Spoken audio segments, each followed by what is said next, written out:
This is more special. This is very different. This is a cover of J. Cole's Note to Self. J. Cole is probably one of my favorite artists right now, for sure. You love him. I love him Just so much. say it. J. Cole, if you're listening by some miracle. Sign me to Dreamville, J. Cole. Come on, Jermaine. Trying.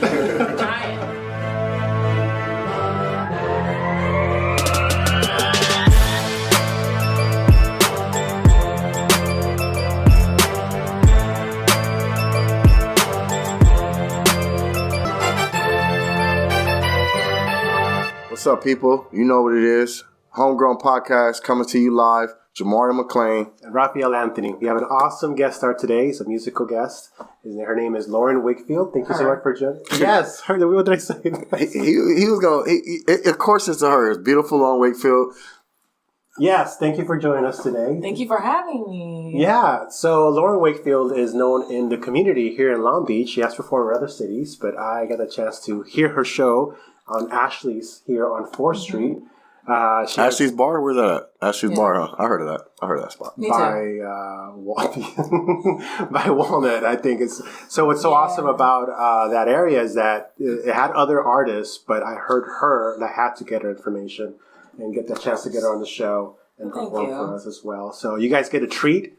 She'll be performing on our show for sure. You guys get the chance to hear her music. Tell us about yourself. About myself. I'm Lauren. I've been singing my entire life. When did you really start singing? Because you didn't start talking until you were about 2.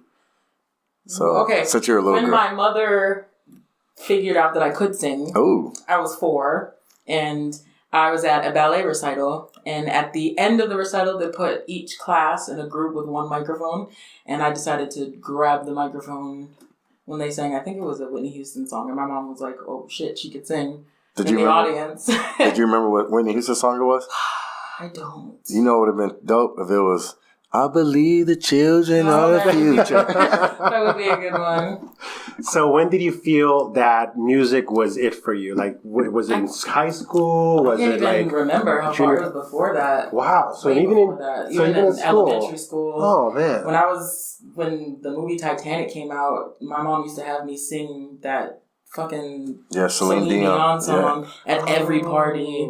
So, which is a beautiful song, by the way. It is a great song. Oscar winner song. But I hated it at that time because I was singing it like it was my song. I'm sure she hates it too, though. Probably, yeah. Yeah, she's tired of singing it. Well, there's definitely... So what decades were you more familiar with those songs back then? Is it like 80s music, 90s music? Oh, 90s. 90s music. So who's one of your influences then? Like your biggest? Lauryn Hill is dope. Of course, Whitney Houston, Mariah Carey at the time was the stuff I was singing when I was that small. You can sing Mariah Carey? She hit them high notes. When I was that young, yes. Now it's like... Yeah, she hit them super high octave notes. Right, yeah, no, I can't do that. Yeah. But I also really like Janis Joplin. Yes. A lot of she's classic. Like 1960s. Yeah, she's in a class of her own. Mm-hmm. Toni Braxton. I did a little Toni Braxton back then. Not too much now. But since you play guitar, that's why you could like more Janis Joplin or Tracy Chapman. Mm-hmm. That's cool. That's dope. Yeah, I got into more of the... Lauryn Hill too. Oh yeah, definitely. So for our audience to kind of get a feel of your type of music, of course, they should hear you, which they will. What would you describe your music as? Like what genre? Such a hard question. I don't know. I usually tell people blues, soul, rock and roll because... it's really tough for me to box myself in because I like so many different genres and I like to put that in my style that it could be all over the place. Mm-hmm. Yeah, so at one point I was in a punk band and... Oh, wow. Yeah. Singing the way that I do now with that's awesome. In the background. Yeah. What other instruments do you play besides guitar? I play saxophone. Of course, I play like bass. I play drums. You're a musician. I am, yes. Yeah, that's dope. I first learned the saxophone when I was like 10, and then I used the theory from that to teach myself how to play guitar. Oh, virtuoso. Yeah. Did you ever find yourself, what's more difficult, arrangements or lyricists, like putting lyrics together? Or... In their own way, they can both be pretty difficult, because sometimes I could be sleeping, wake up in the middle of the night and have a lyric in my head, like, oh shit, I gotta write this down. And the same thing with a melody. And then sometimes I'm sitting down with a book of words and I can't figure out what kind of music would go to it. So either one can be pretty difficult. When did you write that song, I Sit Alone? I wrote that about 2 years ago. You can hear that song on the show today. Yeah, it's a great song. It's going to touch your soul and make you cry, so be careful where you're watching the video. Don't be at work watching it. But, like, what made you write that song? You said for the fuckboys. I know you said that. Yeah, it's a fuckboy in particular. Oh, it's one dude inspired you? I mean, like, now I know that a lot of them are like that. Yeah. But we're all the same. We're all Taylor fuckboys. Swift. No, Taylor Swift. Oh my God, no. Well, she uses ex relationships for material. Like, she writes songs about her ex boyfriends, but that song is actually really deep. Yeah. The other song you sang, which was a cover of J. Cole, do you do other songs like that? J. Cole songs? Well, just like rap, like covers, but you turn them into your own style? Mostly J. Cole, because he's like one of my favorite artists. He's definitely... He sings a lot. He's one of the rappers that actually talk about real shit. Right. Besides like Kendrick. Right. Like he's up there for sure. Yeah. So that's your artist. Like if she can't do Migos. She can't sit there and do her own style of Migos. It just wouldn't work. Walking like I'm talking. It's mumble rap. You can make such a good rendition. Yeah, I could. Yeah, if I really sat down and made it a totally different song. Yeah. So like your first LP, what would you call it if you'd already have one out? I don't know. I go through... You would just say your name. That's what you do. Lauren Wakefield. Well, I do have an album out with the punk band I used to be in, and it was just the name of our band, which I totally regret. What was the name of it? The Solicitors. That's funny. That's good. The Solicitors. So, like, that is a punk band name. That's a very punk band name, but when... Self-title's cool for the first album. Yeah, it could be cool, but... I don't know. It gets confusing the more stuff that you put out, and plus there's another band called the Solicitors that stole my band's name. Oh, shit. After 2 years after we broke up, they started putting stuff out. So now if you get on Spotify, iTunes, and you type in the Solicitors, it's like these 40-plus-year-old dudes in their shitty garage rock. My gosh. Damn. Like that's not me. Back in high school. Sorry, Solicitors. Back in high school, my friends and I got together for a band. I was just the chorus for the guitar. But it was very emo. That was the time. Like My Chemical Romance. Right. So we're thinking of names, and the name of our band was Black Denim Roses. That is very emo. Isn't that emo? Yeah. We were very proud of it. That's pretty emo. That's the best thing we can come up with. That's depressing and morbid. That's emo. That's what you get for emo people. So which locations have you had the chance to perform here in Long Beach? Well, I've been here like a year now. Probably performing pretty hardcore for the last maybe 8 or so months. I do George's Greek Cafe every first Sunday at 2 p.m. I like the lamb there. Shout out to the lamb at George's Greek Cafe. They're good. They are good. That's a good spot. So she performs at George's Greek Cafe. That's right there in Long Beach off Pine. Google it. It's a great spot to hang out. Downtown Long Beach. Every first Sunday at 8 p.m. So you want to check out her performance. Oh, 2 p.m. I apologize. I said 8 p.m. 2 p.m. He's trying to have you there late. Don't listen to Raphael. He's going to have you late. Then. 2 p.m. First Sunday, George's Greek Cafe. You'll find her. Her music's amazing. What's the craziest show you ever done? Like like audience wise, or the music, the sound wasn't working, where you had to just acapella. Just shitty. Like not just shitty, like a crazy experience where it still ended up working out. But you know what I'm trying to say. Not everything. Sometimes the sound guy's not. Shows are like that. The sound guy's not there, or the mic. You just got to acapella that shit. Like the mic system not working. I've never had to do that. Your voice is loud enough. You can. Yeah. There was one time where my band was hired to play a birthday party, and we couldn't find my drummer for like 2-3 hours. The drummer's always a fuckboy. Yes. You couldn't find him, and he knew about the gig, or he was there and he disappeared. No, we couldn't find. It was always like that. So we would have to look for him 2-3 hours before. But this particular time, we couldn't find him. And when we did find him, it's like, okay, we have enough time to get there and just set up and play. The car I borrowed overheated. Oh, and shit. The radiator was all That's kinds a good of crap. story. But when we got there, I just performed alone. Isn't that because the drummer wasn't there? That's why you just ended up going solo? No, he was there. We found him eventually. Oh, that's... They got to sit in the audience and watch. That's funny. Isn't that an ongoing joke about drummers? Yeah, that they're always missing or a little disappear? off for being on beat. One of my friends is a drummer, French. and he's pun pretty intended. good. He's pretty good. Very pun intended. That was the Solicitors. Damn you, what was his name? I want to give him a shout. Brewer. Damn you, Tommy Brewer. He's listening. He was smoking weed, or he probably ate an edible. Right, he ate an edible and passed out. That's why he couldn't find it. It's like, I know her.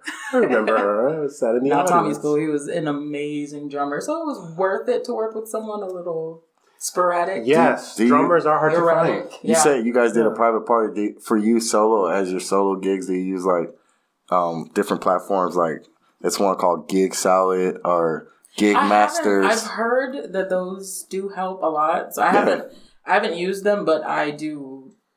Because it's like for like private parties and you know, holiday parties. I did a lot of private parties in Sacramento when I was living there, but that was all, you know, word of mouth. People telling their friends about me, or they see me at a show and they'll hire me. I always say on the mic, I do private parties. Because that's where you can like jack up the price. Oh, for sure. That's what those type of places for sure. Yeah. Like those websites, you could put whatever price you want. Right. And you're a phenomenal performer. So you make, in my opinion, you make that private party more special. I don't think your background music. I think your art performance. Yeah. That's my opinion. Because some musicians are just background music, just keyboard in the back. If anyone ever tries to do that, they would be very pissed off. So, overshadow. We're going to get the chance to go ahead and introduce her first song on our show. Go ahead and tell us a little bit about the first song you want us to put in there. She wrote it about a fuckboy. We know that. It is. It's for all the fuckboys out there. It's called I Sit Alone. And yes, that is it. It's a sad song, but a lovely one. It's not sad. It just makes you sit there and just cry on the inside, but it's not sad at all. It's not sad. It's not really sad. It's actually touching. It actually makes you, it's a relaxing song. All right, let's listen to it. It's deep. Yee.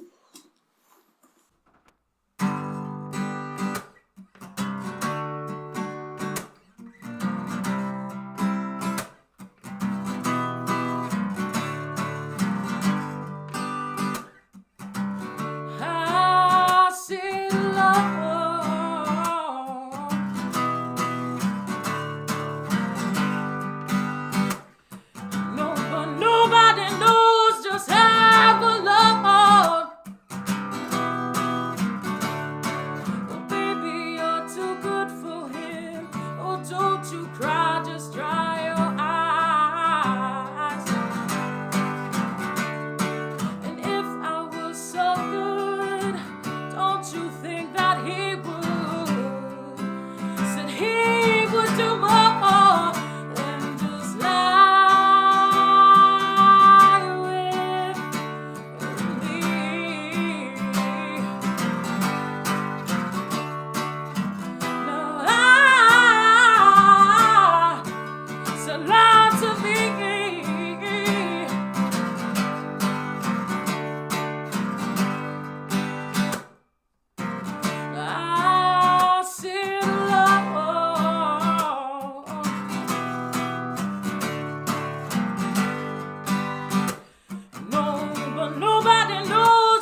That was good.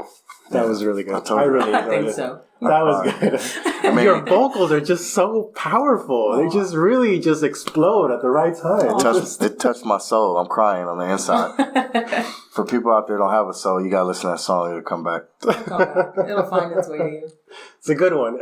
So how many songs have you already, like it's under your repertoire, whereas, if I had to do, once I do my album, I have at least got 7. enough. Wow. Yes, more than enough. Wow. I write all the time, so. With that caliber, that's pretty awesome. So what do you think about the whole American Idol? Well, she said she auditioned for The Voice. Like, any of those type of things will help you catapult your career. It can. But then again, you don't want to be owned by some of these major labels. That was my next. Yeah, right? I got a chance to I know someone who's in the music business. After the first time I auditioned, he sent me the contract, and you are just binded to these people. Your own. You can't do anything on your own. Like you literally, if you wanted to go record with other artists or something, like it's kind of. That's why if you think about it, when these people win these shows, they're so loved, and you don't hear from them again. Yeah, because they're just stuck to that tour. They're stuck to whatever label. That's it. Whoever they get signed by, but then literally let's say they give you a 3-album deal, right? And you get paid the same on all 3 albums. What if you get way popular towards the third? You know what I'm trying to say? Yeah. And so it's like it's like breaking free from it. No, the music industry is the worst when it comes to like contracts. Like you end up getting fucked over. Like being independent always helps. The internet helps. Like if you have a big following. If you have the drive to do it independent, then what's the name of the artist who's right now the lead singer for Queen? What's his name? Freddie Mercury, yeah, he died. He died back in right now. He did. Right now, he died in '92, I think. Adam Lambert.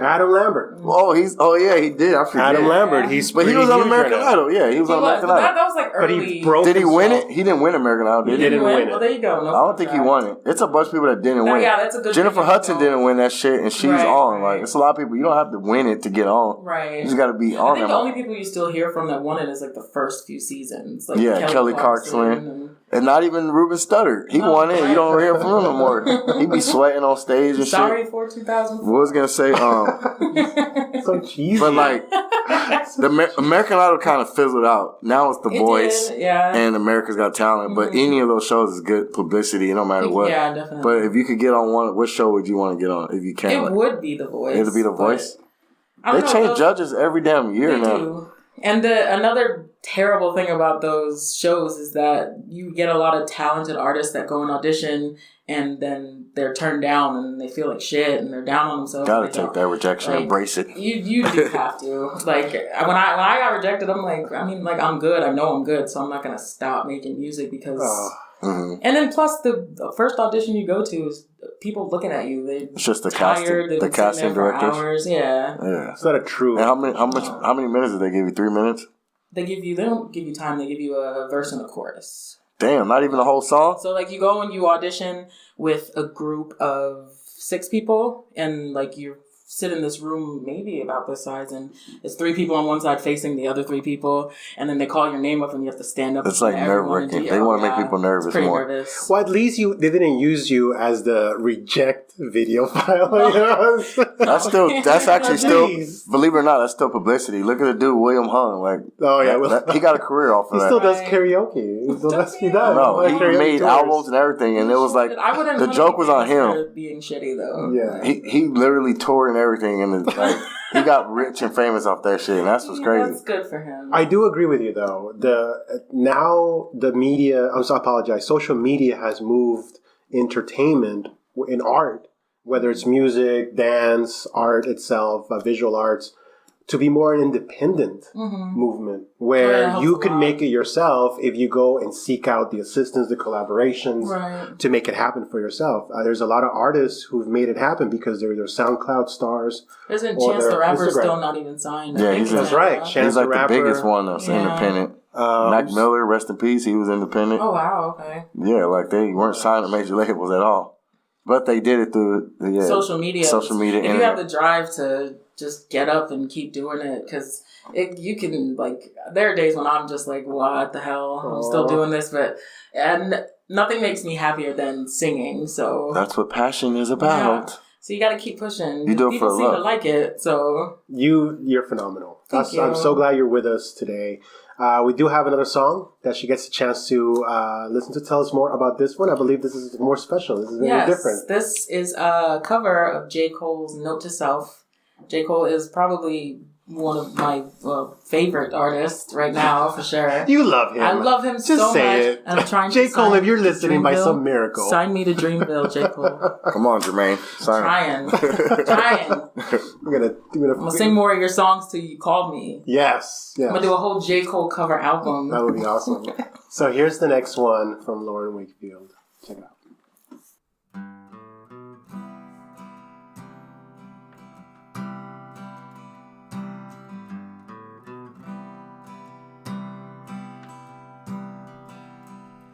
And wherever we go, and whatever we do,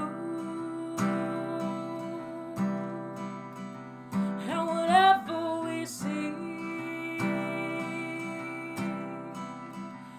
and wherever we be, it don't matter. It don't matter, no, no. And I don't mind, 'cause you don't matter. And I don't mind, 'cause I don't matter. You'll see in the end.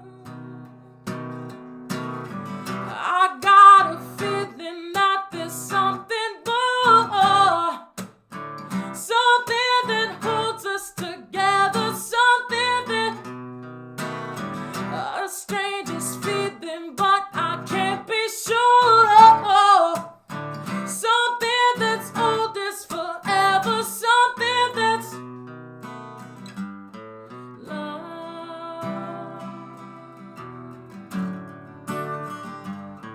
Love.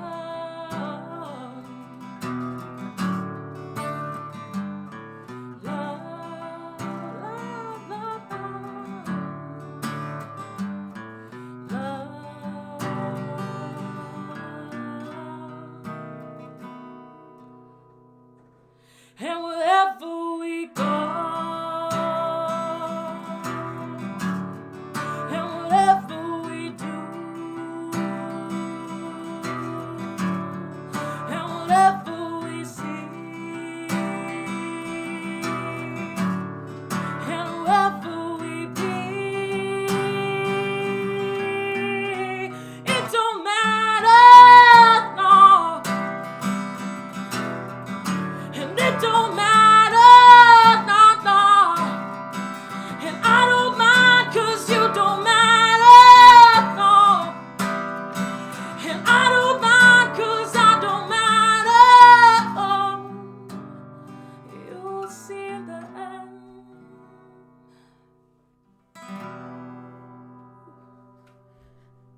Wow, that was awesome. I fuck with that. That's just dope. Isn't that good? That's think so. Good. It really helped. I'm asking. Pause the Isn't video. that amazing? So Rewind Is she it. amazing? Smoke a blunt and then rewind it and then listen to it again. You're gonna hear a whole different song. You should be doing other ones, like maybe she can do Migos or you were saying. No, I'm that? saying the J. Cole one's deep though. That shit's hard. Yeah, it's I do a awesome. few J. Cole covers live, but that's my favorite one. What do you think about the whole concept that musicians should be responsible from their personal lifestyle compared to their performance lifestyle? I'm hinting towards R. Kelly here. Fuck R. Kelly, dude. I agree. Why would you bring his name up in our Fucking podcast? Robert. Damn you, Robert fucking Kelly, pedophile. Obviously, I think it depends on how. No, it's I it's mean, R. people Kelly that himself should just. it's go to people hell. that still But I'm love R. saying, Kelly I though to this know. day because his I mean, music. in general, the general aspect. To this day, of that's it. scary. I'll still listen to his music. I don't give a fuck what he doing. That shit is devil. There's everything wrong with that bump and grind. Oh no, but in general, it's a different light now. Yeah, well, I'm different light now. Well, just my body's my mind's telling me no. No, it's not just that. He married Aaliyah and she was only 15. 15. That's what I said. When that happened, why weren't people like, okay? Because it was time to go to jail. They got annulled. Like the marriage got annulled, but it was in a state where it was legal to get married at that age. Like it was. I forgot what state it was. Yeah, certain states like Tennessee. There's certain states where it's legal. You can get married at 15. Apparently, yeah. But they lied. They lied on the she said she was 18 on the marriage certificate. But that's why it was like thrown out. Exactly. She couldn't get married. He's been on some weirdo shit since the early 90s, and then that's the whole point why even after the P tapes and all this shit, how he still got a second chance. This is the reason why third, fourth, fifth. This is the reason why I bring it up. You have to remember that in the world of music, we're talking about some artists who are very controversial. Even in the rock world, Cardi B, they still have following. That's what I was gonna say. Like, she's a stripper, if you think about how the artist cares about how they're portrayed, she just likes it all out there. Yeah, her titties is out there, but she's a stripper before that. Right, and that's fine. That's like she's not hurting anybody. She's not hiding. Yeah, she talk about farting on Instagram and all that. She's not scared to because that's the real her. Yeah, exactly. But then you have a lot of artists like R. Kelly and whoever who have weird things about them. He's really trapped in the closet with some weirdo shit. But Nicki Minaj too. She's the one that like it's not really her. She puts on like a character where Cardi B, you could tell us how she really is. Right. I mean, it depends on the artist that works with them. Like if Nicki Minaj is putting on a character, it's working for her. It's not like hurting anyone. I don't know what she's doing. What do you think of like it's like you saying like what we were talking about Celine Dion? Like I'm sure she get tired of singing that one Titanic song. And certain artists when they get tired of singing like those songs, would you like you could make it big and you have a hit song? 20 years later, people still asking, would you be like, fuck that, I got new shit? No, I would still sing. I would be, I mean, like, I'm not there yet, but I would be I'm trying to say, though? And sing the one hit. You got to put yourself in that. I'm sure Celine Dion is still hitting. No, I'm saying there's a lot of people like that. Like they Whitney Houston. People like Montel Jordan only got 2 songs. They like just get to the mother. This is how we do it, motherfucker. We don't want to hear nothing else. I'm sure he'll hit that one last. And it's you guys are gonna hear it. That's his headline song. You gotta hear all the other songs first. But would that drive you crazy though? People want like they're bugging you. I would be to play your old shit. Yes, but I would still play it though. For sure. Because if I'm not playing the stuff people want to hear, you know what they came for, huh? Yeah. Yeah. Whenever I go to an art show and there's some friends who come from my other art shows, they ask me about some of my earlier pieces. Right. Hey, where's that funk girl piece? Because that's what I'm well known for, is doing the funk pieces, the Afro girl. What do you tell them? I just tell them, I didn't bring it out. Go to the website. I didn't bring it out. I have it on the website. You can buy the print. We'll go online and buy the print, but that's a good point. Yeah. As an artist, though, you still put it feel out love. There, but yeah. There's still love. When someone brings you... All right, so this is another question I have for you. Because I seen Lauryn Hill when it was like 10 years ago, when the Fugees had like a reunion little concert in Hollywood, and her voice didn't sound the same. Age. Like she lost her voice. It's not as good. But Lauryn Hill, like she smoked cigarettes, I think, too, though. Okay, yeah. Now, so what would be your biggest fear? You make it big. If I can't sing anymore. No, say you make it big and then you kind of fall off, or you can't sing no more. What would you rather have? Singing anymore. If I made it big and fell off, I'd be fine because people would know me. If I wanted to play a show tomorrow, I mean, like you can't. The way you yelled and the way you screamed, like you have a powerful voice. I don't smoke. No, I'm saying, but if you lost your voice, would that shit drive you crazy? Kill myself. No. Hey, call the suicide hotline if you have any kind of suicide thoughts right now. No, I mean, like I've made it known that if singing is the best thing that I know how to do. It's possible to lose your voice, though. It is possible. Especially if you don't. It's my favorite thing to do. It's therapy to me. If I'm feeling like shit and I sing, I feel fine. If I couldn't sing anymore, I would be very depressed. No, but you won't. She's going to keep going. Of course. I was trying to give a little... It was just one of those Twilight Zone. One of those Twilight Zone questions. Ooh, shivers. She said, I'd rather be it's like me losing my hand. No, because some people, once they get famous and they don't have it no more, it drives them crazy because fame is like the most addictive I can see drug. That, but I mean, comparing the two, I'd rather that to lose my voice. For sure. He's like, I'll go do cruise ship shows. I don't give a shit. I was already on. You'd be like Mariah Carey. Someone knows me. Just passing by. Coming at just emerging every Christmas. Yes, just for Christmas. So it's a good chance for us to talk about all of our people that are watching us and also who are listening to us. Remember, on anchor.fm/Homegrown-Podcast, you can listen to all of our shows. Please hit the subscribe button. Really helps us out. Something special is coming for all those who subscribe. We'll talk more about that next week. And we really thank you for coming to our show. We're going to talk about our sponsors. So one of our main sponsors is Cultural Alliance of Long Beach. That's where they host our location for recording. Cultural Alliance of Long Beach is a nonprofit organization dedicated to showcasing artists, creative types, and community engagement in Long Beach. Follow them on Facebook.com/Cultural Alliance of Long Beach, and also Arts, Music, and Culture, which is AMC. That organization is to promote and curate art and music exhibitions. Follow them on Instagram, art, music, and culture. And you like our new painting behind us? Beautiful. Yeah. Nice. You got to be stoned to really enjoy it, though. Yeah. Look like aliens is coming from the sky. So this one is by artist Enrique Brito.